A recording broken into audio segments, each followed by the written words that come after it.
Every year at Eastridge High School, the seniors on the bowling team meet up to play a few matches at the local Clermont bowling alley. Well, this is our boys and girls varsity bowling for Eastridge High School, and tonight we're celebrating our seniors. We have 4 senior bowlers on the boys varsity. We got Joey, Marcus, Shane, and Ned tonight. The coach of the team tries to make this event special, only because it doesn't come around often. Senior night we do once a year to recognize our seniors, so it's once a year. This isn't just the students on the team. Many students will come just to support their fellow knights. I'm here to support my favorite bowling player on Eastridge, Ned Cardenas. Even though he is here to support his friend on the team, he's just here to have a good time. It's a great time. He let me have his food. I get to watch him bowl. He's doing great, so I'm having fun.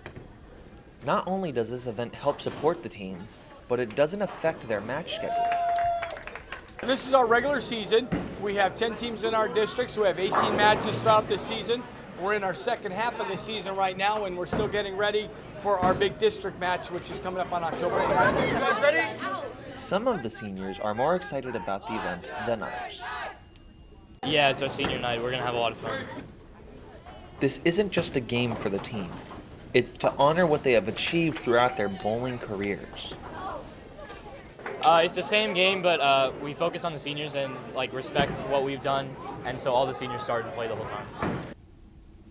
The event also inspires many students to attend more of the matches. I don't know if I'll go to other matches, but I think I will try. Certainly will. Overall, the senior bowling night brings out the bowling spirit in the players. We're going to win the whole thing. This is the one night a year where the seniors get to show off what they've learned since freshman year. But overall, this game is just the one night where they get to have fun and just play the sport they love. I'm Brian Davis with WKTN News.